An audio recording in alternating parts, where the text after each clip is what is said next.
So Google's parent company, Alphabet, has raised an unbelievable $140 billion since the start of this year. I mean, we're in 2026, and that number is just wild. It really is. I mean, 140 billion is a staggering capital raise, even for a massive tech behemoth like Alphabet. Right. But it's actually how they raised 20 billion of that chunk that has Wall Street doing a massive double take. They use this highly exotic, almost ticking time bomb of a financial instrument. Yeah, they really threw the standard financial playbook completely out the window on this one. Exactly. And that is exactly our mission for this deep dive today. We are tearing into a really compelling piece of analysis from the YouTube channel, Learn to Invest, Investors Grow. Which is a great breakdown, by the way. It really is. Yeah. And they focus on these specific Alphabet shares, which are trading under the ticker GOGM. We need to figure out if these shares, which, by the way, currently boast a very attractive 6.25% dividend yield, are actually a smarter investment for you than just going out and buying regular Google stock. Yeah, because to crack that open, we really have to look past that flashy yield. Right, that yield is tempting. Oh, absolutely. But it comes down to a highly specific risk-reward trade-off. Yeah. And there's a totally non-negotiable timeline attached to it. Which we will get into. But real quick, to really decode these kinds of institutional grade maneuvers, you need the right analytical tools. So to access more advanced researches, applications, and our latest published personal intelligent multi-agent deep value intelligence, welcome to explore and join deepvalues.ai community. Track total market temperature. Welcome to search and download iOS app Buffett Indicator from Apple App Store. Awesome. So let's get into the actual architecture of this thing. Yeah, let's do it. We are talking about preferred shares, right? Mm-hmm. But the source material is very quick to point out that GOOGM is a mandatory convertible preferred share. So what is the actual mechanism at play there? Well, the word mandatory is basically the entire key to the lock here. I mean, most financially literate investors know that a standard preferred share sits somewhere between a bond and a common stock. Right, like you get a higher dividend yield, but you don't usually get the same voting rights. Exactly. You don't get the voting rights, and you generally don't get that explosive upside that common equity has. But Alphabet's GOGM takes that hybrid model and puts a strict expiration date on it. A strict expiration date? Yeah. If you buy these shares today, in mid-2026, you lock in that nice 6.25% dividend yield, but you only get to collect it until May of 2029. Okay, so it's like a financial centaur, basically, half stock, half bond. I like that, a financial centaur. Right, but it's operating on this countdown clock, so you get the bond-like income for a few years, but when May 2029 hits, the bond half just falls away. It completely vanishes. And you're just left holding pure Google stock, whether you want it or not. Exactly. The conversion is completely unavoidable. When that clock runs out, your GOGM preferred shares automatically transform into the underlying common stock, which is GOGL. Got it. And the source also mentions GOGN, right? Yeah, if you happen to own the GOGN preferred shares, the mechanism is identical. They just convert to the standard GOG ticker instead. Okay, so the fundamental takeaway for you listening to this is that you cannot treat this as a perpetual income vehicle. Absolutely not. It totally shifts how you have to view this asset in your portfolio.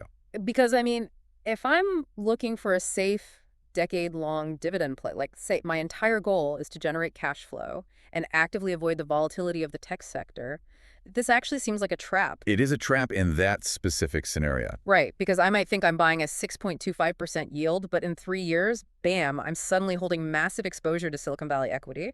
Yeah, you are essentially buying a delayed entry into the tech sector. Wow. So if your macro strategy is to stay away from tech equity, you have to avoid this instrument entirely because you will end up holding Google common stock. There's literally no cash out option at the end of the line. The settlement is entirely in shares. Okay, so before we run the actual math to see if this centaur beats the regular stock, we really have to scrutinize the fine print. Oh, the fine print is crucial here. Because the source analysis highlights two major mechanical quirks that they heavily impact the risk profile. Let's look at the dividend payout first. Okay, let's do it. So you are slated to receive about $9.20 in total dividends between now and that May 2029 conversion. And that's paid out quarterly, right? Yeah, quarterly payments. But wait, the source says Google can just choose to pay that dividend in stock instead of cash. Yes. Doesn't that fundamentally alter the risk exposure for the investor? It absolutely alters the risk exposure. And honestly, it's a detail that often gets buried. How so?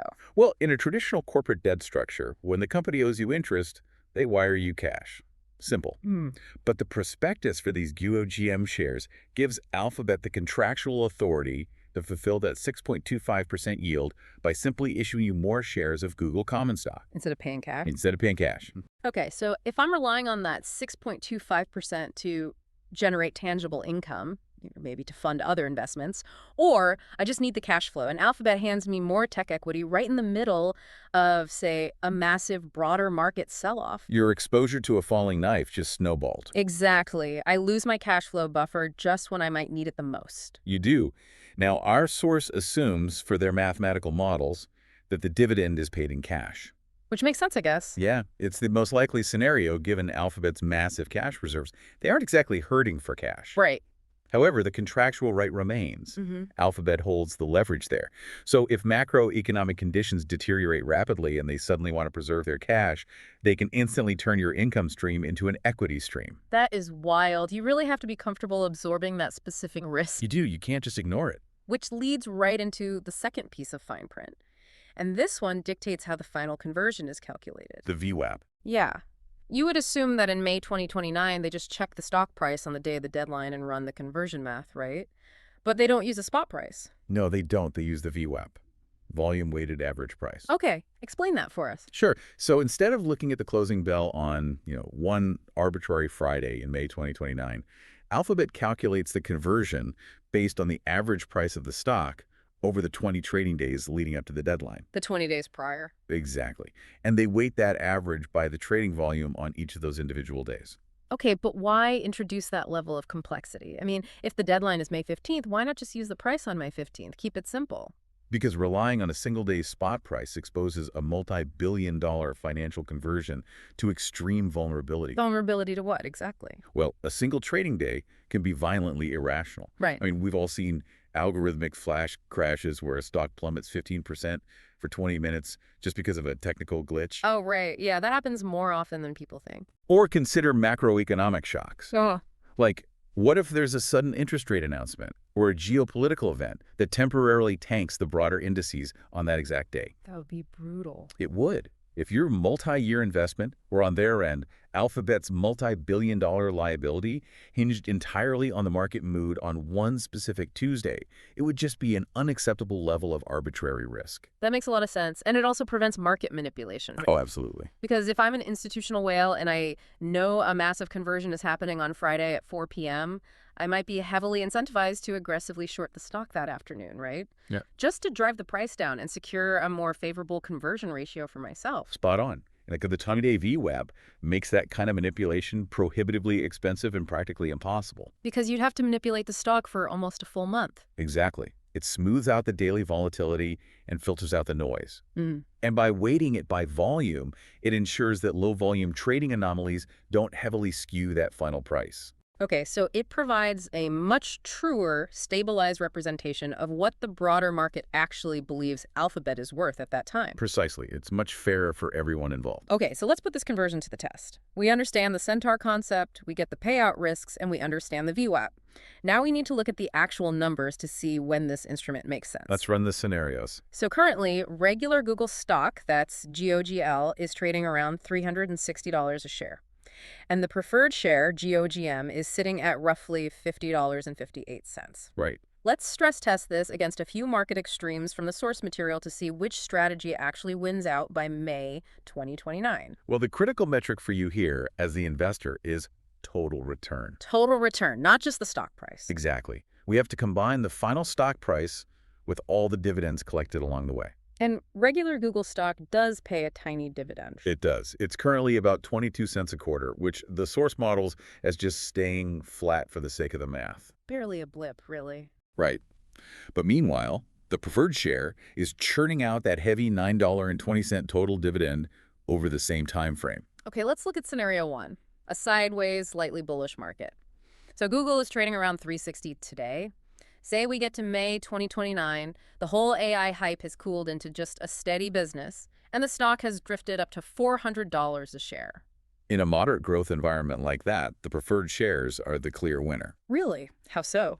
Well, if you hold the regular stock from 360 to 400, factoring in those tiny dividends, your total return is approximately 11.2%. Which is, I mean, it's a decent, stable return. It is.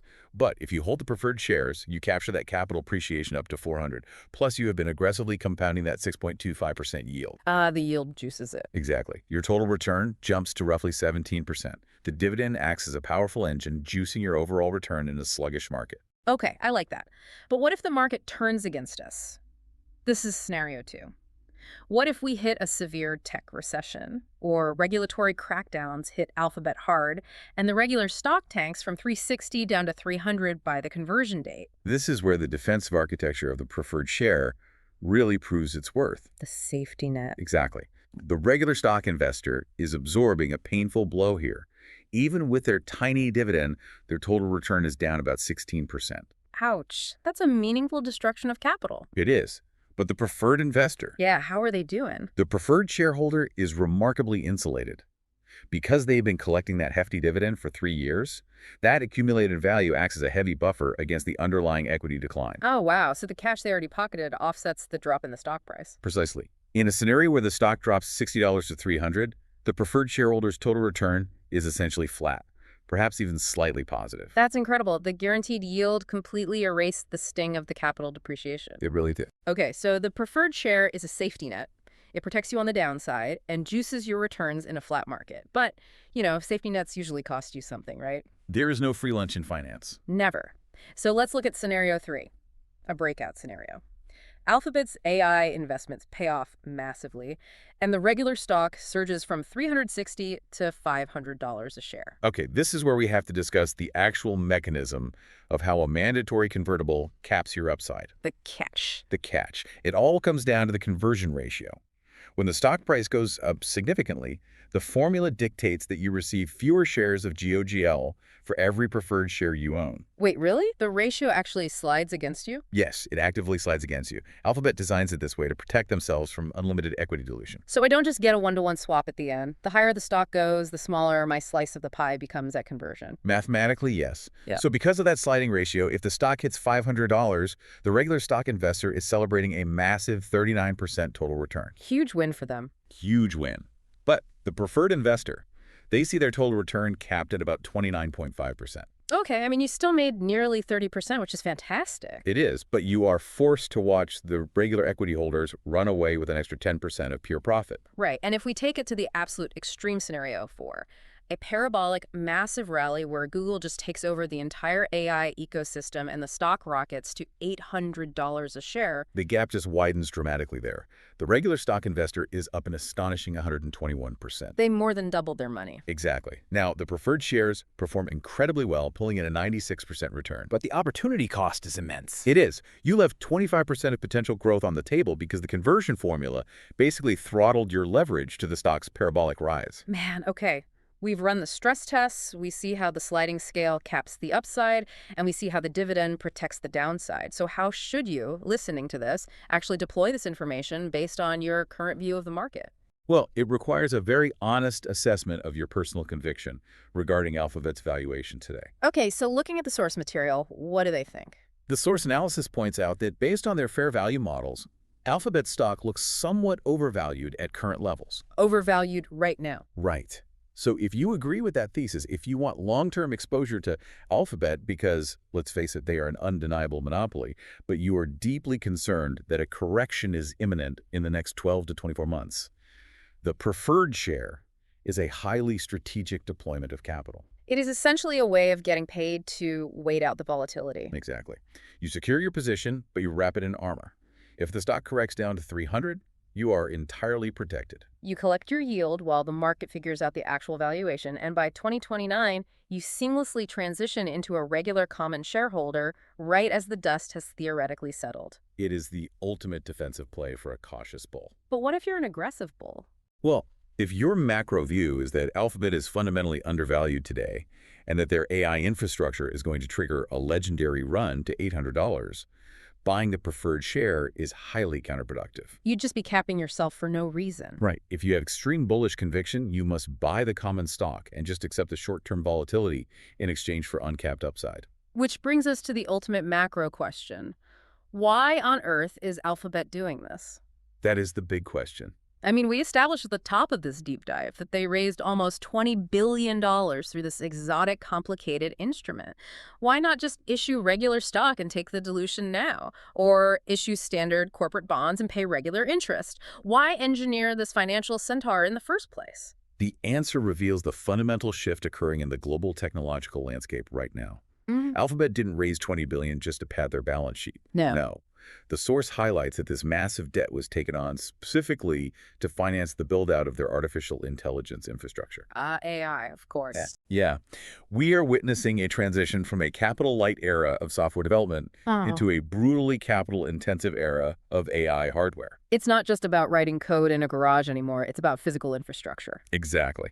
The current AI arms race requires specialized silicon. We're talking hundreds of thousands of GPUs, along with the massive data centers to house them and the dedicated energy grids required to just power and cool them. A scale is just mind-blowing. The sheer scale of capital expenditure required is historically unprecedented. Issuing mandatory convertible preferred shares was a highly sophisticated way for Alphabet to inject $20 billion of liquidity into their AI war chest immediately. And they did it without permanently dragging down their traditional debt-to-equity ratios. Precisely, because it all magically converts to equity in a few years anyway. Wow. So they get the billions in cash today to buy the servers and secure the power grids, and they push the pain of equity dilution all the way down the road to 2029. Hoping that by then, the AI investments will have generated enough massive revenue to easily justify that dilution. It is a financial instrument, purpose-built to fuel a desperately expensive technological sprint. It really is. Yeah. It allows them to maintain their pristine credit rating while spending like a heavy industrials company. Which leaves us with a incredibly provocative thought to chew on as we wrap up. Let's hear it. If a dominant, fiercely profitable, cash-rich tech monopoly like Alphabet has to get this creative, engineering complex, hybrid stock bond instruments that cap investor upside just to quickly fund their AI ambitions, what does that signal for the rest of the market? It's a scary thought. It really is. What does this mean for the smaller, less capitalized companies trying to compete in this space? If it costs Google $20 billion in exotic debt just to stay at the front of the pack, how much leverage and how much existential risk are the smaller players going to have to take on just to survive the next 3 years? It's going to be brutal. It makes you wonder what other extreme financial mechanisms are being quietly engineered right now just to keep the servers running. Disclaimer.